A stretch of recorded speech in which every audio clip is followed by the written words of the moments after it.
Mr. President, no man thinks more highly than I do of the abilities, as well as the patriotism of the very worthy gentlemen who have just addressed the House. But different men often see the same subject in different lights, and therefore I hope it will not be thought of as disrespectful to those gentlemen if, entertaining as I do, opinions of a character very opposite to theirs, I shall set forth my sentiments freely and without reserve. This is no time for ceremony. The question before this House is one of awful moment to our country. In my own mind, it is nothing less than a question of freedom or slavery, and in proportion to the magnitude of the subject ought to be the freedom of debate. It is only in this way that we can hope to arrive at the truth and fulfill that great responsibility which we owe to God and to our country. If I were to keep back my opinions at such a time through fear of giving offense, I should consider myself guilty of an act of treason to my country, as well as an act of disloyalty to the majesty of heaven, which I revere above all earthly kings. Amen. Mr. President, it is natural for man to indulge in the illusion of hope. We are apt to shut our eyes against the painful truth and listen to the song of the siren until she transforms us into beasts. But is this the part of wise men engaged in a long and arduous struggle for liberty? Are we disposed to be among the number of those who, having eyes, see not, and having ears, hear not, those things which so nearly concern their temporal salvation?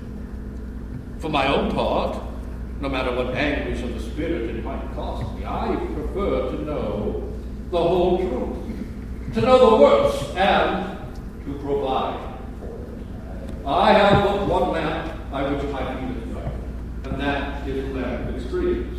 I know no way of judging the future, but by the past. And judging by the past, I should like to know what there has been in the conduct of the British ministry for the past 10 years to justify those hopes with which gentlemen are pleased to comfort themselves and this House. Could it be that insidious smile with which our latest petition has been received?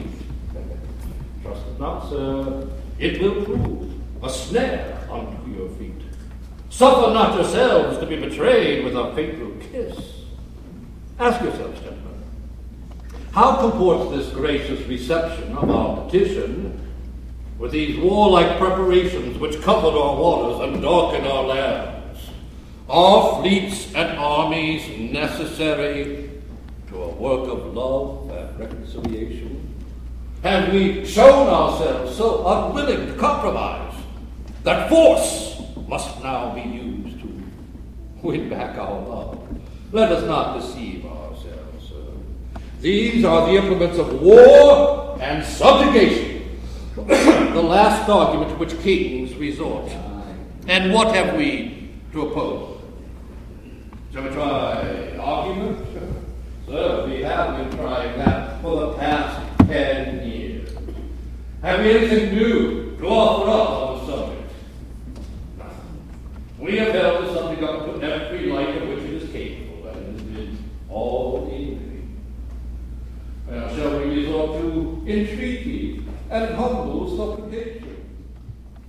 What terms shall we use that have not already been exhausted? In truth, we have done everything which could be done to avert the storm which is now coming on.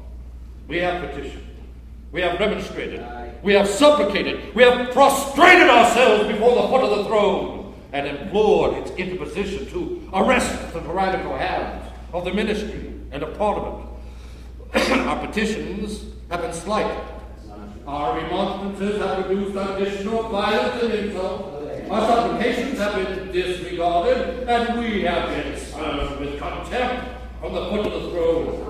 In vain, after all these things, can we hope to return to the halcyon days of old. It is in vain to expect relief from a king who has become a tyrant, a fool, and a puppet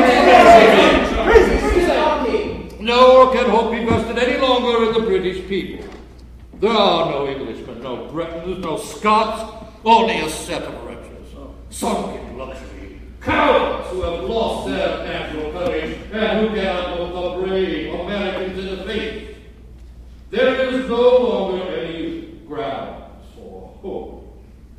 If we wish to be free, if we wish to preserve, inviolate those inestimable rights and privileges which belong to us as free men, if we mean not basely to abandon the noble struggle in which we have been so long engaged, and to which we have pledged ourselves never to abandon until the glorious object of our contest be obtained, then we must fight. I repeat that, sir, we must fight!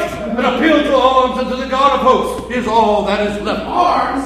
Mr. Henry, what arms? Sir, we are weak. We cannot defend ourselves. Sir, they tell us that we are weak, unable to cope with so formidable an adversary. But when will we be stronger?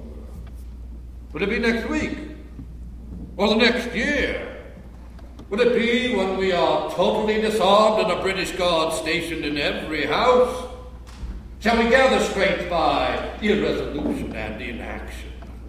Shall we acquire the means of effectual resistance by lying supinely on our backs, hugging the elusive phantom of hope until our enemy shall seize and shackle us hand and foot? Sir, we are not weak if we make a proper use of those means which the God of nature has placed in our power.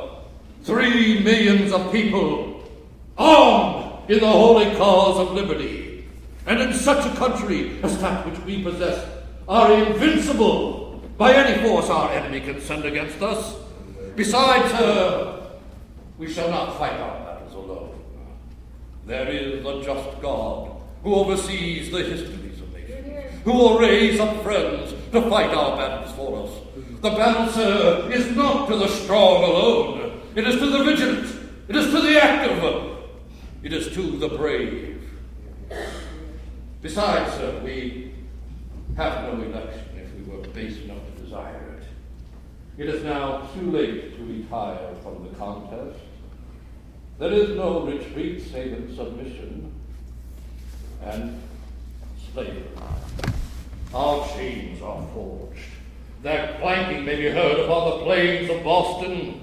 The war is inevitable, and let it come. I repeat that, sir, let it come. Peace! Peace! It is in vain to argue the matter. Gentlemen may cry, peace, peace, but there is no peace.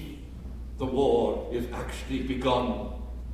The next gale that sweeps from the north will bring to our ears the clash of resounding arms. Our brethren are already in the field. Why stand we here idle? What is it you wish? What would they have? Is life so dear or peace so sweet that it must be purchased at the price of chains and slavery? Forbid it, Almighty God! I know not what course others may take, but as for me, give me liberty or give me death.